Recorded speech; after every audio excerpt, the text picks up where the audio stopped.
अदलिया की और जो हमारे निज़ाम अदल है कि जब आपने एसओपीज़ मेंटेन करनी है, जब आपने लॉकडाउन किए हुए हैं, जब लोग एक जगह इकट्ठे नहीं हो सकते, तो कोर्ट्स का काम कैसे चलेगा?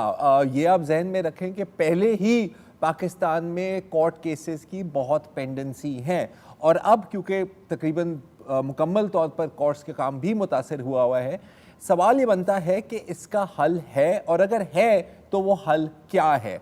अभी हमें ज्वाइन कर रहे हैं एडवोकेट गुलाम असगर खान, जिन्होंने इसी मामले को हल करने की कोशिश में सुप्रीम कोर्ट में एक पिटिशन दायर करने की कोशिश की थी। उस पिटिशन में क्या था और उसका क्या बना, ये आपको असगर खान एडवोकेट खुद ही सुनाएंगे। जी असगर साहब।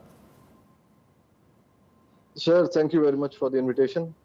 सर, ये जब कोरोना पेंडेमिक का इशू अराइज हुआ था तो I think in the month of April मैंने कॉन्स्टिट्यूशन पिटिशन फाइल की थी फॉर द पब्लिक इंटरेस्ट जी। और वो विद ऑब्जेक्शंस जो है registrar of the supreme court उन्होंने वापस कर दी थी कि it does not make out the case of public interest.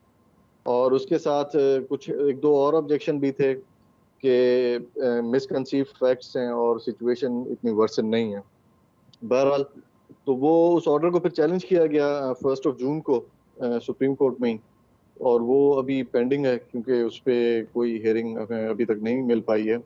लेकिन कंक्लूजन ये हुआ कि पिछले 4 महीने से जो कोर्ट्स का काम है वो ऑलमोस्ट इन इफेक्टिव मैनर जो है सस्पेंडेड है, मतलब काम नहीं हो रहा। बाकी ये है कि अर्जेंट मैटर्स जो हैं वो चल रहे हैं, जिसमें क्रिमिनल बेल एप्लीकेशंस हैं हाई कोर्ट्स में, तो वो थोड़ी बहुत चल रही हैं। उसके अलावा अपार्ट फ्रॉम दैट कोई ऐसा सच काम नहीं है। अब मसला ये है कि अभी तक जी सॉरी नहीं, मैं पूछने वाला था कि आपने कोई एक हल भी तो दिया था, आपने एक आइडिया भी दिया था कि इसको कैसे चलाया जाए, तो जरा उस पर हमें बताएं। सर, उसमें ये सजेशन दी गई थी कि जिस तरह कोर्ट्स के आपको पता है कि 3 मेन एसेंशियल कंपोनेंट्स हैं, मतलब लीगल प्रोसेस के, फाइलिंग ऑफ द केस, फिर उसके बाद नोटिसेस, और उसके बाद जो है लास्ट होता है प्रोसीडिंग इन द कोर्ट। उसमें हमने ये सजेशन मतलब मैंने सजेशन ये दिया था कि आप जो है ऑनलाइन कोर्ट्स की तरफ जाएं, जो कि पूरी दुनिया ने इसको एकदम अडॉप्ट किया है विदाउट एनी ब्रेक। और यही एक वाहिद हल इस वक्त इसलिए है क्योंकि जब आप अल्फाज यूज करते हैं सेफ, मतलब जो एसओपीस हैं या एक सेफ एनवायरनमेंट प्रोवाइड करने के लिए, तो कोर्ट का इंफ्रास्ट्रक्चर इतना वीक है या कम है क्योंकि उसमें जो लोग आते हैं वो हजारों की तादाद में आते हैं। तो वहां तो वकीलों के लिए ही मुमकिन नहीं है कि वो 3 मीटर का या 2 मीटर का फासला इख्तियार कर सकें। तो जो लिटिगेंट्स भी आ रहे होते हैं क्रिमिनल केसेस में, तो अब आपको पता हो जिस तरह कोई शख्स बेल पे हो तो उसका तो आना मैंडेटरी है। अब उसमें एजेड जो है आपके लिटिगेंट्स हैं वो भी आ रहे होते हैं, बच्चे भी आ रहे होते हैं फैमिली केसेस में दूसरे। और वो इतना है कि आप एसओपीस को तो मेरी नजर में तो फॉलो इस प्रोसीजर में नहीं किया जा सकता जो प्री कोरोना एक सिचुएशन थी। इसके लिए हमने कहा, एक सजेशन उसमें दिया था कि आप इनको ऑनलाइन कोर्ट्स की तरफ लेके जाएं, ताकि आहिस्ता आहिस्ता जब तक कि इसका कोई परमानेंट कोरोना का सोल्यूशन नहीं आता तब तक इसको ताकि ये सिस्टम भी चलता रहे और लोग एक सेफ एनवायरनमेंट में काम भी करते रहे, जिसमें आपने खुद देखा होगा कि सुप्रीम कोर्ट तक के जजेस भी अफेक्टेड हो चुके हैं इस कोरोना वायरस में। तो उसमें कैदी हैं जो पिछले 3 महीनों से कस्टडीज ही नहीं आ रही कोर्ट्स में, तो वो जो अंदर है जेल के अंदर तो वो वही है, वहां से उनको कुछ पता नहीं, उनको भी कि उनके केसेस का क्या होगा। 4 महीने से केसेस नहीं चल पा रहे और आगे भी कोई ऐसी वाज़ेह सूरत हाल नहीं है। लेकिन चूंकि जिस तरह एक मुल्की निज़ाम एकदम से ओपन हो गया है, तो उम्मीद यही है कि अदलिया भी किसी न किसी दिन बस उसी पुराने तौर तरीके पे शायद ओपन कर दी जाए, जो कि बड़ी संगीन एक सूरत हाल है क्योंकि इसमें न सिर्फ लिटिगेंट्स बल्कि जजेस और जो हमारे सीनियर वकील हैं वो भी इस एक तरह से खतरे की एक रेड लाइन पे हमेशा रहेंगे। असगर साहब, एक हमें यहाँ पे वक्फा लेना है, लेकिन आपने अपनी वकला की बात की तो बिल्कुल देखें इंसाफ का प्रोसेस अभी पॉज हुआ है एक तरह से, लेकिन वकला बता दी कि एक तरह से रोजी रोटी भी तो पॉज हुई है। तो जो आपके बार काउंसिल्स हैं जो अल्हम्दुलिल्लाह बहुत एक्टिव और कभी कभी माजरत के साथ ओवर एक्टिव भी होते हैं, उन्होंने अभी तक इस चीज़ के ऊपर आवाज़ क्यों नहीं उठाई, ये मैं आपसे पूछूंगा इस वक्फे के बाद असगर खान एडवोकेट से। और असगर साहब, अब ये जो मसला है जाहिर है कि ये सिर्फ लिटिगेंट्स का मसला नहीं है, ये तो डायरेक्टली लॉयर्स को और वकला बरादरी को भी अफेक्ट करता है। तो आपने तो पिटिशन डालने की कोशिश की और इंशाल्लाह ये आगे जाएगी, लेकिन जो बाकी जो बार काउंसिल्स हैं और आपके जो अपने कॉलीग्स हैं, उनसे अभी तक मैंने आज सच कोई डिमांड नहीं सुनी कि जी कुछ हद तक अगर आप ऑनलाइन चले जाएं तो काम हमारा चल सकता है।